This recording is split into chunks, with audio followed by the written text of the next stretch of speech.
Assalamualaikum warahmatullahi wabarakatuh. Bapak Ibu berjumpa lagi ya. Kali ini saya akan berbagi informasi ya terkait dengan prosedur dan ketentuan laporan studi kasus di UKPPG ya Bapak Ibu. Jadi di UKPPG tahun 2025 nanti ini untuk topik kasusnya nanti dipilihkan oleh sistem ya.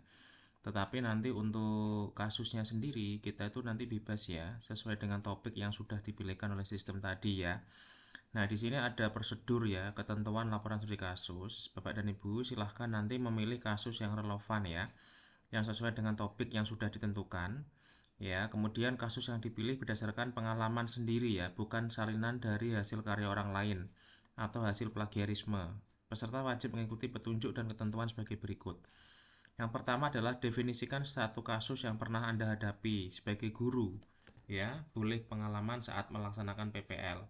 Tuliskan dengan singkat situasi yang harus dihadapi serta tugas atau peran peserta yang pada saat itu. Kemudian ada refleksi juga ya Bapak Ibu ya. Berikanlah refleksi terhadap pengalaman tersebut dalam hubungannya dengan pandangan filosofis dan nilai-nilai yang peserta yakini tentang pendidikan. Berupa apa? Yang pertama adalah upaya yang telah dilakukan untuk menangani situasi tersebut. Jadi ini adalah bagian refleksi Bapak Ibu ya. Jadi harus ada refleksi ya di laporan studi kasus tersebut. Yang kedua, keterkaitan pengalaman peserta pada kasus tersebut dengan pandangan filosofis tentang pendidikan. Misalnya tujuan pendidikan, peran guru, interaksi guru, murid, dan lingkungan belajar ideal. Pada poin ini, jelaskan bagaimana pandangan filosofis dan nilai-nilai yang diyakini mempengaruhi pendekatan pendidikan yang diterapkan dalam situasi tersebut. Kemudian pembelajaran yang diperoleh dari pengalaman tersebut. Kemudian berikutnya, setelah refleksi nanti ada kesimpulan ya. Tulislah kesimpulan singkat yang merangkum refleksi dan pandangan tentang pendidikan.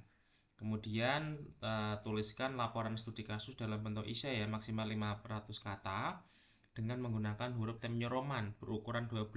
Laporan disimpan dalam format PDF.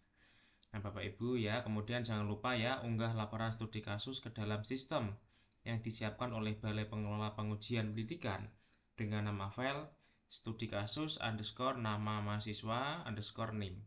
Nah, Bapak Ibu, itu adalah contohnya ya. Nah, di sini saya akan berikan contoh ya untuk studi kasus yang sudah saya lakukan ya. Di sini ini misalnya terkait dengan evaluasi ya. Jadi kita buatkan format ya sesuai dengan yang tadi diminta ya, Bapak Ibu ya.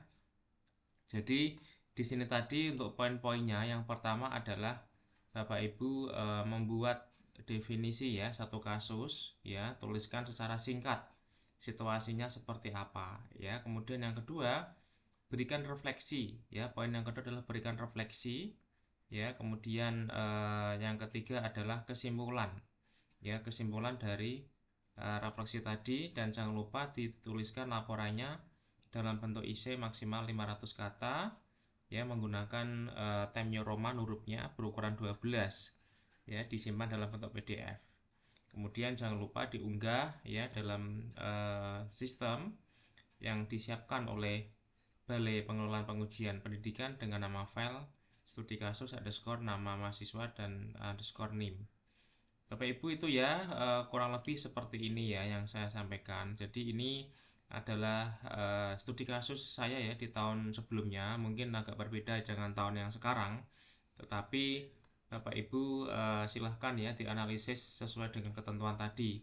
Jadi untuk formatnya tadi yang pertama saya ulangi adalah tuliskan secara singkat situasinya ya, yang harus dihadapi serta tugas peran peserta pada saat itu. Kalau Bapak Ibu sebagai guru ya silahkan juga tuliskan secara singkat.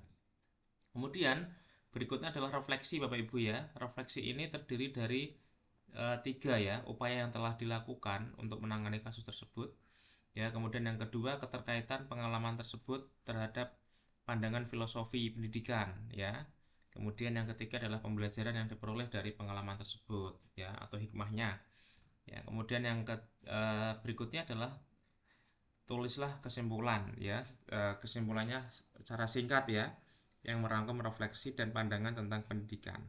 Jadi di sini menurut saya ada 3 poin. Yang pertama adalah tulisan secara singkat ya situasi tersebut, refleksi, dan yang ketiga adalah kesimpulan.